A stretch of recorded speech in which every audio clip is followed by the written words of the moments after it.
আসসালামু আলাইকুম ওয়া রাহমাতুল্লাহ। নাহমাদুহু ওয়া নুসাল্লি আলা রাসূলিহিল কারীম। আম্মা বা'দ। সম্মানিত শ্রোতা মণ্ডলী, বর্তমান সময়ে বাংলাদেশে ইসলামী শরিয়ার সুন্নাহ একটি বিধানকে কেন্দ্র করে সর্বমহলে চলছে আলোচনা, সমালোচনা, দলিল ভিত্তিক আলোচনা, অযৌক্তিক আলোচনা, কাদা ছড়াছড়ি। আর তা হচ্ছে জুমার খুতবা আরবিতে দিবে নাকি বাংলায় দিবে নাকি ভিন্ন কোনো ভাষা দেওয়াও জায়েজ। এটা নিয়ে খুব তুমুল একটি আলোচনা সমালোচনা চলছে। কাজে যেহেতু এটি শরীয়তের একটি বিধান, আর শরীয়তের বিধান প্রমাণের জন্য সর্বপ্রথম গ্রহণযোগ্য হলো কোরআনুল কারীম।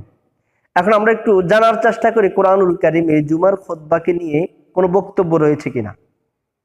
যদি আমরা আলোচনা করতে যাই তাহলে সর্বপ্রথম কোরআনের সূরা জুমার ৯ নম্বর আয়াতটি আমাদের নজরে পড়ে।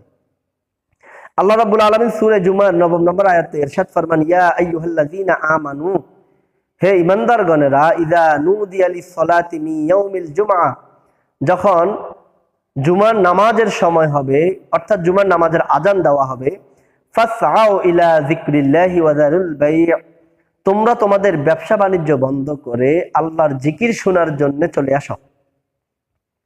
তাহলে আল্লাহ ঈমানদারদেরকে নির্দেশ দিলেন, যখন জুমার সময় হবে, জুমার নামাজের আযান দেওয়া হবে, তোমরা ব্যবসা বাণিজ্য বন্ধ করে আল্লাহর জিকিরের প্রান্তরে চলে আসো। এখন জুমার দিন আল্লাহর জিকির বলতে আল্লাহ কি বুঝিয়েছেন? এই প্রশ্নের জবাবে মুফাসসিরিনে কেরাম বলেন, জুমার দিন আল্লাহর জিকির বলতে জুমার খুতবাকে বোঝানো হয়েছে। তাহলে সম্মানিত শ্রোতা মণ্ডলী, জুমার খুতবা আল্লাহ আমাদের জন্য জিকির ঘোষণা করেছেন। জুমার খুতবা জিকির।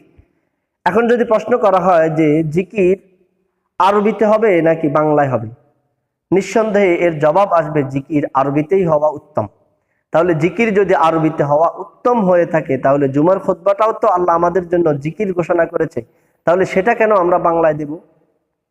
এখন হয়তো অনেকে প্রশ্ন করতে পারেন, বুঝার জন্য আমরা খুতবা বাংলায় দেব। এখন আমি যদি কিছুক্ষণের জন্য মেনে নিলাম যে জুমার খুতবা বুঝার স্বার্থে বাংলায় দেওয়া উত্তম, তাহলে আল্লাহর নির্দেশটা কি লঙ্ঘন হলো না? আল্লাহ তো এটা আমাদের জন্য জিকির ঘোষণা করেছে, আর জিকির যেহেতু আরবিতে হওয়া উত্তম, তাহলে খুতবাটাও তো আরবিতে হওয়া উত্তম হতে হবে। তাহলে আমি উত্তমের একটা বিধান লঙ্ঘন করলাম না?